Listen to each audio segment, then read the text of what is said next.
High everyone, hope you guys are doing really well. তো আজকে যে বিষয়টা নিয়ে আমি ভিডিও বানাতে চাইছি, মানে হঠাৎ করে ইচ্ছা হলো বানানোর, সেটা হলো গিয়ে বইমেলা, বা বলা যেতে পারে কলকাতা আন্তর্জাতিক বইমেলা।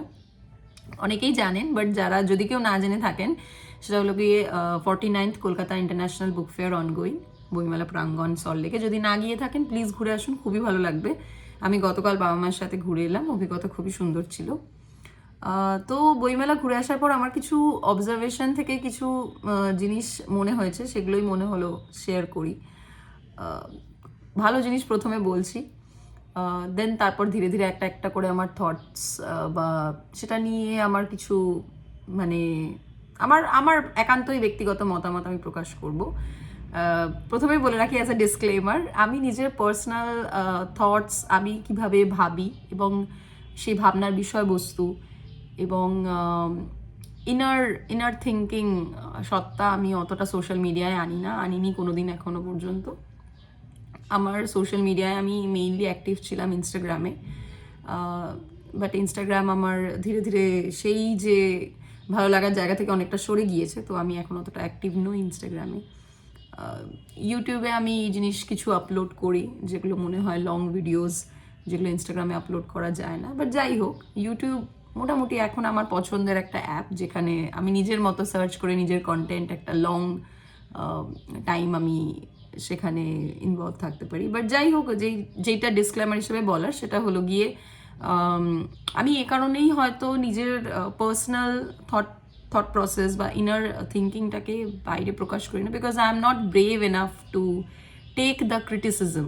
মাইট বি কেউ যদি আমাকে ব্যক্তিগতভাবে আক্রমণ করে, মানে ব্যক্তিগতভাবে না হলেও যদি জেনারেলাইজভাবেও কোনো কথা লেখে যেটা আমার মতামতের হয়তো বিপরীতে যাচ্ছে, সেইটা নেওয়ার মতো মেন্টাল স্ট্রেংথে আমি এখনো পৌঁছইনি। তো আমি সেই জন্য নিজের কোনো রকম personal opinion about anything, any topic, any political incident বা এনি সোশ্যাল ইনসিডেন্ট যাই হোক না কেন, আমি প্রকাশ করি না এবং ভবিষ্যতে হয়তো করবও না। বাট কিছু জিনিস যেগুলো নিউট্রাল, যেগুলোর কোনো রং নেই, সেই ব্যাপারগুলো নিয়ে হয়তো কথা বলাই যায়, তাই জন্য এই ভিডিওটা বানাচ্ছি। কিছু যেই ভাবনাগুলোকে নিয়ে খুব বেশি কাটাছেঁড়া হয়তো করা যায় না। যাই হোক, অনেক হলো ডিসক্লেমার, এবার আসি মেইন জিনিস, যে বিষয়বস্তু আমার ভিডিওর, সেটা হলো গিয়ে বইমেলা। তো ভালো জিনিস বইমেলার একটা হিসেবে একটা একটা ভালো জিনিস হচ্ছে গিয়ে আগের বছরের থেকে এবছরের বইমেলায় ফুটফল অনেক বেশি, মানে বইমেলা এসছেন এরকম মানুষের সংখ্যা আগের বছরের তুলনায় অনেক বেশি, সমীক্ষা অনুযায়ী যেটা বলছে। এবং আমার নিজের গিয়েও মনে হলো, কারণ আমি উইকডেজেই গেছিলাম, তো উইকডেজে এত মানুষ বইমেলা গিয়েছেন, আমার খুবই ভালো লাগলো। ইটস নট অনলি কি উইকেন্ডে মানুষজন যাচ্ছেন, উইকডেজেও প্রচুর মানুষজন যাচ্ছেন এবং 8 থেকে 80 সবাই খুবই এনজয় করছেন দেখতে পাচ্ছি।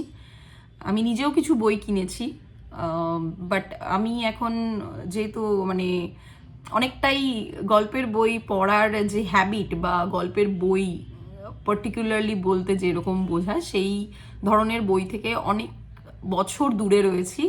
তো মানে গল্পের বই কিনতে ইচ্ছা হলেও আমি কিনিনি, কারণ আমি জানি সেই হ্যাবিটে ফেরত যাওয়াটা মানে কোয়াইট টাফ। এবং এখন অনেক বই পাওয়া যায় ই বুক হিসেবে, তো আমি ই বুকের উপর অনেকটা ভরসা করি। আইপ্যাডে বা ট্যাবলেটে ই বুক মানে যে কোনো লেখকের বই তুমি সার্চ করলে বা আপনারা সার্চ করলে পেয়ে যাবেন। এবং অনেক জায়গা, অনেক সাইট এরকম রয়েছে যেখানে খুবই মিনিমাম একটা অ্যামাউন্ট পে করলে একটা সারা বছরের সাবস্ক্রিপশন পাওয়া যায়। তো সেই ক্ষেত্রে আমি গল্পের বই কিনিনি, আমি কিছু বই কিনেছি, যেগুলো খুবই খুবই অল্প সংখ্যক বই কিনেছি। তার মধ্যে সুনীল গাঙ্গুলির বই রয়েছে। সুনীল গাঙ্গুলি আমার one of the favourite author. ছোটোবেলাটা বলা যায় পুরোটাই যেন আমার সুনীল গাঙ্গুলি ঘিরে ছিল, কাকাবাবুকে ঘিরে ছিল। আর বাবার একজন স্কুল নয়, ভুল বল, আমার বাবা এবং তিনি একই কলেজে ছিলেন। আমার বাবা কৃষ্ণনগর গভর্নমেন্ট কলেজ থেকে পড়াশোনা করেছেন, দেন এখানে কলকাতা যাদবপুর ইউনিভার্সিটি থেকে মাস্টার্স করেছেন। তো সেই বন্ধুর আমি নামটা দেখে বলছি কারণ যাতে না ভুল হয়, সত্যপ্রিয় মুখার্জি। তো সত্যপ্রিয় বাবুর লেখা বই, মানে আমার বাবার বন্ধুর লেখা, আঙ্কেলের লেখা বই বইমেলায় পাবলিশড হয়েছে। তো সেই বন্ধুর সাথেও দেখা করতে যাওয়া বাবার ইচ্ছা ছিল, তো বাবার ইচ্ছা পূরণ এবং তার বই কেনা এবং অন্য আরও টুকটাক এক দুটো বই। একটা আমার মা কিনেছিল বই কলকাতা সংক্রান্ত, আমার নামটা মনে পড়ছে না, বাট যদি কেউ জানতে চাও নাম, অবভিয়াসলি আমাকে মেসেজ করো তোমার যদি নাম্বার থাকে আমার, বা কমেন্ট করো, আমি জানাবো সেখানে। বইমেলায় বইয়ের লোকের সংখ্যা অনেক বেশি, বই কেনার সংখ্যা কিন্তু কম। আমার যতটুকু মনে হয়েছে যে সবাই গিয়েছে দর্শনার্থী হিসেবে, যেন মানে বই দেখে চলে আসা। সেটাও খুব খারাপ জিনিস, আমি সেটা বলছি না, বাট সেই বই দেখার মধ্যেও যে কতটা গভীরতা রয়েছে সেটা মেইন ব্যাপার। আমি এরকম মানে 90% স্টলেই গেছি যেখানে আমি বই শুধু দেখেছি চলে এসেছি, বই কিনিনি, কিন্তু সেই দেখার মধ্যেও একটা মিনিমাম আমার মনে হয় রেসপেক্ট ছিল সেই লেখকের প্রতি, সে তার লেখার প্রতি। কোনো লেখকের লেখা বিচার করার মতো যোগ্যতায় আমি পৌঁছাইনি। বাট যে জেনারেশনটা, মানে আমাদের জেনারেশন আমি যদি ধরি, জেনজি যাদেরকে বলা হয়, 1997 পোস্ট 1997 বর্ন যারা, আমি যদি গুগলের হিসেবে চলি, তো আমাদের কিন্তু মানে আমার অন্তত বলতে পারি যতটুকু আমার ছোটবেলা যেভাবে কেটেছে, মানে সম্পূর্ণই আমার ভিশন থেকে আমি যেহেতু দুনিয়াটা দেখেছি, তাই আমার মনে হয়েছে যে আমার যেই জিনিসগুলো মনে হয়েছে সেগুলোই আমি বলছি।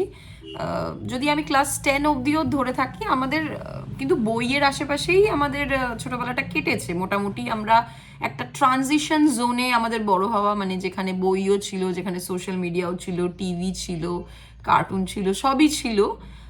কিন্তু আমার মনে হয় বইয়েরও একটা যথেষ্ট গুরুত্বপূর্ণ ভূমিকা ছিল। সেটা আমার থেকে 1-2 বছরের বড় যারা, এবং তার থেকেও বড় যারা, তারা তো বলতে পারবেনই খুব ভালো করে, এবং আমার থেকে 1-2 বছরের ছোট যারা, তারা পর্যন্তও বলতে পারবে যে যথেষ্ট বইয়ের সাথেই বড় হয়ে ওঠা এরকম একটা ব্যাপার ছিল। কিছু কিছু বইয়ের চরিত্র আমাদের ছোটবেলাটায় যথেষ্ট প্রভাব ফেলে গেছে। কিন্তু এই আমাদের জেনারেশনেরও একটা বড় অংশ, প্লাস জুনিয়র জেনারেশন তো রয়েছেই, মানে এখন যারা 11-12 বা কলেজে পড়ছে, first year, second year, third year, তো তাদের একটা বড় অংশ কলকাতা বইমেলায় গেছে। বাট আনফর্চুনেটলি তারা গেছে শুধু অ্যাজ আ ভিজিটিং প্লেস হিসেবে গেছে, মানে কলকাতায় কিছু একটা হচ্ছে, কলকাতা বুক ফেয়ার হচ্ছে, তো মানে let's go there and visit the place, এরম একটা ভাইব নিয়ে গেছে। এবং বইয়ের সাথে এদের যে কয়েকশো কিলোমিটার পর্যন্ত কোনো সম্পর্ক নেই সেটা যথেষ্ট বোঝা যাচ্ছিল। এবং বইয়ের যে মিনিমাম রেসপেক্ট, সেটুকুও কয়েকটা বিষয়ে মনে হলো যেন ল্যাক রয়েছে। বইয়ের লেখকের প্রতি কমেন্ট করা, বইয়ের লেখার ওয়ার্ডসের প্রতি কমেন্ট করা, বিভিন্ন বিষয় আমার চোখে পড়লো।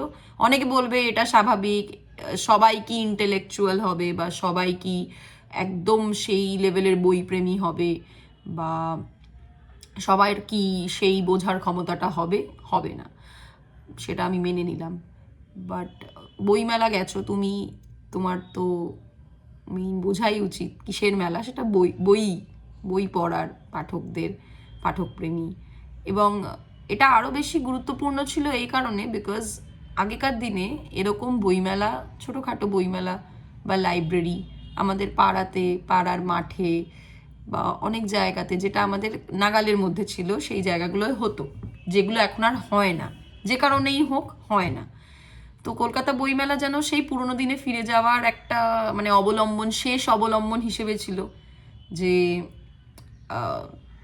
মানে আর তো কোথাও এতটা মানে একটা পরিবেশ যেখানে বইয়ের গন্ধ রয়েছে, লেখকরা রয়েছেন এবং পাঠকরা রয়েছেন, এবং প্রপার ফ্যান যেটাকে বলা যায়। কারণ আমি অনেক পাবলিশার এর বাইরে, দোকানের বাইরে, স্টলের বাইরে ভিড় দেখেছি নতুন বই লঞ্চের জন্য অপেক্ষা করতে দেখেছি ঘন্টার পর ঘন্টা পাঠকদের, এবং তাদের প্রিয় লেখকের সিগনেচার পাওয়ার জন্য যে উন্মাদনা, যে কি বলবো, দেয়ার আইজ ওয়ার গ্লিসেনিং, এরম ব্যাপারটা আমি দেখেছি, যেটা এখনকার দিনে রেয়ার, রেয়ার, ভেরি রেয়ার। যতই তুমি মানো চাই না মানো, ব্যাপারটা রেয়ার। তো এই কয়েকটা যে জিনিসগুলো, ফিলিংসগুলো আমি বললাম, এগুলোই হচ্ছে গিয়ে মানে unique things about Kolkata book fair. বাকি ম্যাক্সিমাম জায়গাতেই কিন্তু বলা যায় যে বই প্রেমীদের অভাব, যথেষ্ট অভাব। মানে সত্যিকারের বই প্রেমী আমি ছেড়ে দিলাম, মানে নকল বই প্রেমীদেরও অভাব বলা যায়। এবং একটা যেন ঘুরতে যাওয়ার জায়গা এরম হিসেবে হচ্ছে জিনিসটা, বইমেলাটাকে দেখা হচ্ছে। বাট হ্যাঁ, অনেকেই কিনছেন বই, অনেকেই কিনছেন, দেখতে ভালোও লাগছে, এত বই কিনছেন অনেকে, 10টা 12টা 15টা। এবং really happy to see that like some of the peoples are gonna get back to reading, including me as well. এবার আসি আমি যে কয়েকটাই বই কিনেছি, ম্যাক্সিমাম বই যেহেতু অনলাইনে অ্যাভেলেবেল থাকে ই বুক হিসেবে। ও আরও একটা বিষয় যেটা নিয়ে ছোট্ট করে কথা বলা, সেটা হচ্ছে কি বইয়ের দাম অত্যধিক বেড়ে গেছে। বইয়ের দাম যেটা মানে অভাবনীয়, ভাবাই যায় না যে এরকম পর্যায়ে দাম বেড়ে গেছে। এবং দাম বেড়ে যাওয়াতে আমার সমস্যাটা নয়, যদি সেই দাম বা সেই মূল্যটা লেখকের কাছে পৌঁছতো, আমার কাছে বইয়ের দামটা প্রবলেম হতো না, বা প্রবলেম বলতে অ্যাজ আ ইস্যু হিসেবে আমি তুলে ধরতাম না। বাট আমি যতদূর জানি, সেই বই একটা যে যদি একটা বইয়ের মূল্য 1000 টাকা হয়ে থাকে, সেইটার কতটুকুই বা লেখকের কাছে পৌঁছচ্ছে সেটা নিয়ে আই এম ভেরি কনসার্ন। মানে একটা সময়ে যে মানুষজনেরা লেখক বা লেখিকা হিসেবে নিজেদের নাম প্রতিষ্ঠা করেছেন, অ্যাজ আ প্রফেশন হিসেবে অনেকে লেখাকে বেছে নিয়েছেন, এখনকার দিনে সেইটা কতটা অ্যাজ আ একটা সিকিউরড, কতটা প্রফেশন হিসেবে গণ্য হতে পারে, সেটা নিয়ে আমার কোনো ধারণা নেই। বিকজ আমার মনে হয় ম্যাক্সিমাম যে বইয়ের দামটা সেটা পাবলিশিং হাউসের কাছেই যায়, বা অনেকভাবে ভাগাভাগি হয়, এডিটার্স রয়েছেন, প্রচ্ছদের একটা ব্যাপার রয়েছে, প্রিন্টিংয়ের ব্যাপার রয়েছে, অনেক ব্যাপারই রয়েছে। বাট লেখকের কাছে আমার মনে হয় যতটুকু পৌঁছানোর কথা, মানে যেই ব্যাপারটা মানে যে আসল, যে মূল নায়ক সেই বইটার, যে লিখেছেন, তার কাছে কতটুকু পৌঁছয় সেটা নিয়ে একটা ডাউট রয়েছে। But yeah, just let's get back to the staff. আমি কি কি বই কিনেছি, এখানে আমার কাছে সব বই নেই, মায়ের কাছে, মায়ের ঘরে অনেক কটা বই আছে। মা একটা কলকাতা সংক্রান্ত বই কিনেছে, এবং আরও একটা বই কিনেছে, আমি নামটা মনে করতে পারছি না, সরি। আমি কি কি বই কিনেছি, ও আমারও আরেকটা বই মায়ের ঘরেই রয়েছে। আমার এই বইটা দেখে খুবই পড়তে ইচ্ছা করলো। আমি জানি এটাও হয়তো খুঁজলে, আমি জানি না অনলাইনে পাওয়া যেত, বাট অনলাইনে অনেক সময় সেই বই ধরে যে বই পড়ার অনুভূতিটা সেটা পাওয়া যায় না। তো আমার মনে হয়েছে যে এই বইটা পড়ে একদম সেই বই ধরে বই পড়ার অনুভূতি পাওয়া যাবে, সেরম একটা বই। Sunil Ganguly, one of my favourite authors. পায়ের তলায় সর্ষে, উল্টো আসছে হয়তো মিরর ইমেজ হিসেবে। ভ্রমণ সমগ্র বইয়ের শুরুটা আমি একটু পড়ে শোনাতে চাইছি, to let you guys know that what is this book all about. এবং বলে রাখি, এখানে সুনীল গাঙ্গুলির যে ব্যাপারটা লেখা, সেটা সুনীল গাঙ্গুলি বেঁচে আছেন সেই পয়েন্ট অফ ভিউ থেকে লেখা, বাট সুনীল গাঙ্গুলি মারা গিয়েছেন 2012 সালে। এবং সেটা নিয়েও একটা ছোট্ট কথা বলে রাখি, আমি তখন ক্লাস 7-এ পড়ি হয়তো, যেই সময় আমি কাকাবাবু গল্প সমগ্র বা কাকাবাবুকে নিয়ে যত সমস্ত অ্যাডভেঞ্চারের গল্প আমি গোগ্রাসে গিলছি, লিটারালি পড়ার বইয়ের থেকেও বেশি আমার কাকাবাবু মনে থাকছে বেশি। তো in the middle of that খবর পেয়েছিলাম যে কাকাবাবুর স্রষ্টা যিনি সুনীল গাঙ্গুলি, তিনি মারা গিয়েছেন। সে এই জিনিসগুলো, কিছু কিছু জিনিস রয়েছে যেগুলো ছোটোবেলায় দাগ কেটে যায়, মনে থেকে যায়, এবং যেগুলো আমার মনে হয় কোনোদিনই এর পরে বড় হওয়ার পরেও ভোলা যায় না।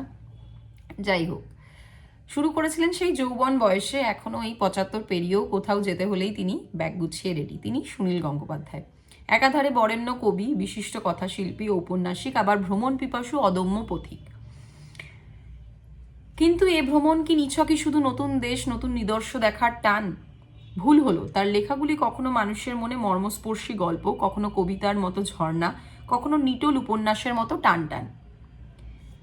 সুনীলের নিজের কথায়, খুব ছোটবেলা থেকেই আমার ভ্রমণের নেশা। সব সময় মনে হতো এই পৃথিবীতে জন্মেছি, যতটা পারি তা দেখে যাব না। এক সময় জাহাজের নাবিক হওয়ারও স্বপ্ন ছিল আমার, তা অবশ্য হতে পারিনি। কখনো রাত কাটিয়েছি গাছতলায়, কখনো নদীর বুকে নৌকোয়, কখনো 5 তারা হোটেলে। সেই সব লেখা জমে জমেও প্রায় পাহাড় হয়ে গেছে। প্রায় সব ভ্রমণ কাহিনী নিয়ে কিছু হারিয়ে গেছে। পত্রভারতীর ত্রিদীপ চট্টোপাধ্যায় প্রকাশ করেছেন ভ্রমণ সমগ্র। এই 2 খণ্ডের আয়তন দেখে আমি নিজেই বিস্মিত। সব লেখা যদি সংগ্রহ করা যেত তাহলে আরও কত বড় হতো। এর মধ্যে ঘুরে আসা অনেক দেশের কথা লেখাও হয়নি। 3য় খণ্ড হবে, হতেও পারে। মুগ্ধ বিস্ময় পৃষ্ঠার পর পৃষ্ঠা পড়তে পড়তে মনে হয় কবে আসছে 3য় খণ্ড। পাঠককে অপেক্ষায় থাকতেই হচ্ছে। বাট আনফর্চুনেটলি পায়ের তলায় সর্ষে এর 2টো খণ্ডই মাত্র অ্যাভেলেবেল। 3য় খণ্ড আমরা পাইনি। তার আগেই সুনীল গাঙ্গুলি আমাদের ছেড়ে চলে গেছেন। এটা 2য় খণ্ডটা, প্রথম খণ্ডটা যেরকম বললাম ওই বাড়ি, ওই মায়ের ঘরে রয়েছে। তো যাই হোক, I am very excited about this book because I am also travel freak. I really want to travel the world. But ওয়ার্ল্ডের আগেও আমি বলতে চাই, I really want to travel my country. এবং ভারতবর্ষের উত্তর প্রান্ত থেকে দক্ষিণ প্রান্ত, পশ্চিম থেকে পূর্ব, প্রত্যেকটা জায়গা যেন আমার জীবনে নতুন কোনো অভিজ্ঞতা নিয়ে আসে এবং ছাপ ফেলে, সেই একটা স্বপ্ন রয়েছে। ঘোরা বেড়ানো, ঘুরতে অনেক মানুষই পছন্দ করে, বাট মানে সেই ঘোরা বেড়ানোর অভিজ্ঞতা থেকে শিক্ষা নিয়ে জীবন দর্শনটাকে পাল্টে ফেলা, সেটা খুবই কম লোকে করেন। But I really I am looking forward to just make my vision broader after travelling any place. মানে আমি চেষ্টা করে থাকি যে কোনো জায়গা ঘুরে আসার পরে আমার দৃষ্টিভঙ্গিকে পাল্টে ফেলা, সেটাকে আরও যতটা দৃষ্টিকোণটাকে বদলানো যায় এবং আরও কতটা ব্রড অ্যাসপেক্টে জিনিসগুলো ভাবা যায়, সেইটা আমার একটা ওয়ান অফ দ্য কী বলবো চেষ্টা বা উদ্দেশ্য থাকে। যাই হোক, তো এরপরে যে বইগুলো, যেটা বাবার যে বন্ধু সত্যপ্রিয় মুখোপাধ্যায়, লেখক সত্যপ্রিয় মুখোপাধ্যায় লিখেছেন, তো ওনার বইয়ের স্টল থেকে আমি একটা ক্যালেন্ডারও কিনেছি। যে ক্যালেন্ডারটায় কোনো মাস লেখা নেই, কোনো সাল লেখা নেই, শুধু রয়েছে দিন। খুবই ইউনিক লাগলো ব্যাপারটা। এবং সেখানে তার সঙ্গে সঙ্গে ছোট ছোট ছড়াও লেখা রয়েছে। তো যখনই তারিখের দিকে তাকাবো, সুন্দর একটা ছবি রয়েছে, সেটার সাথে সাথে একটা ছড়াও দেখতে পাবো। তো আমার খুব ইউনিক লাগলো জিনিসটা।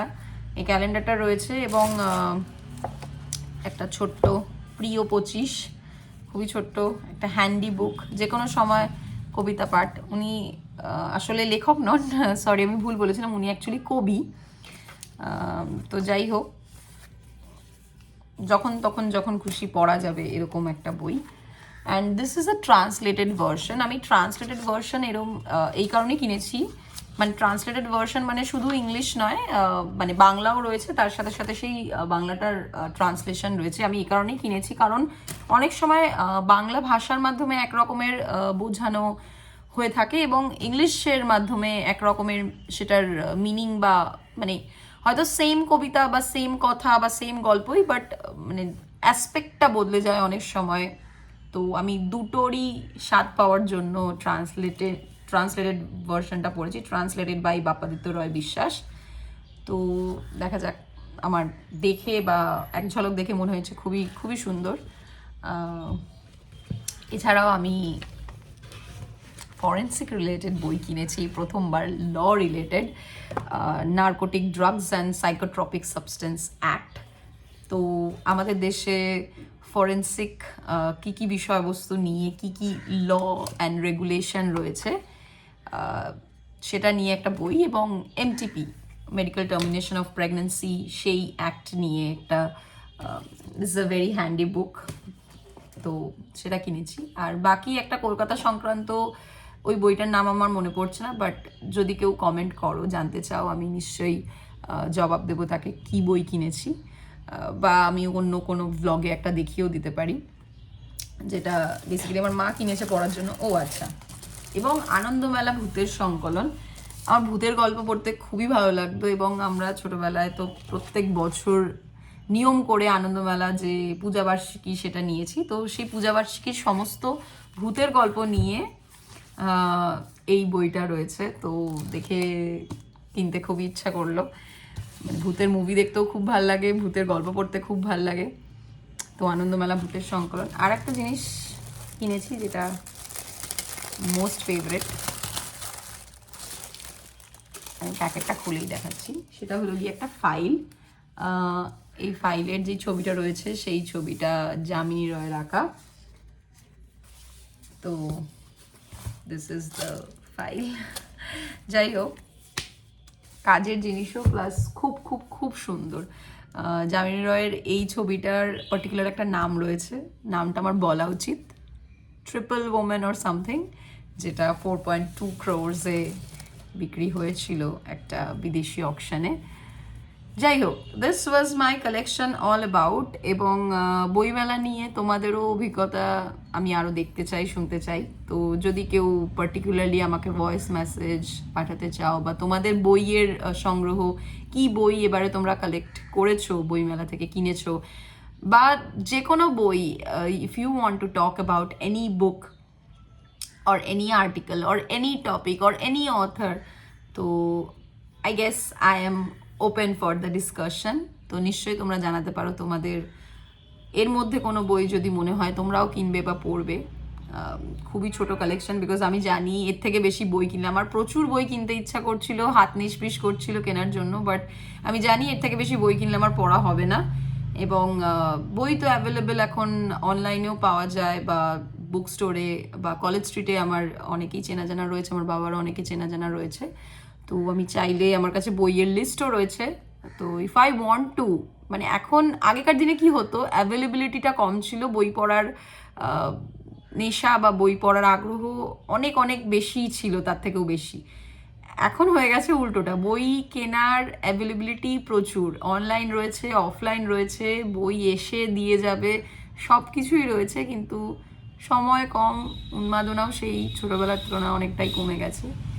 বাট অনেক অনেক বছর পর বইমেলা ঘুরে এসে খুব ভালো লাগছে, এত বইয়ের মাঝে থেকে মানে বেরিয়ে আসার পরের যে আমিটা, এটা দ্যাট ওয়াজ ভেরি রিফ্রেশিং। এবং মানে একটা অন্তর থেকে ভালো লাগার কিছু কিছু বিষয় থাকে না, মানে কিছু বিষয় থাকে যেগুলো আমরা লোককে দেখাই, হ্যাঁ ভালো লাগছে, কিছু বিষয় থাকে যেগুলো নিয়ে আমরা দোনামোনায় থাকি যে ভালো লাগছে কি লাগছে না। এই বিষয়টা সম্পূর্ণভাবে ভেতর থেকে ভালো লাগার, সেটা হচ্ছে গিয়ে বই এবং বইমেলা। সো এখনও তোমরা যদি তোমাদের মধ্যে কেউ যদি না গিয়ে থাকো, please go visit the Kolkata international book fair.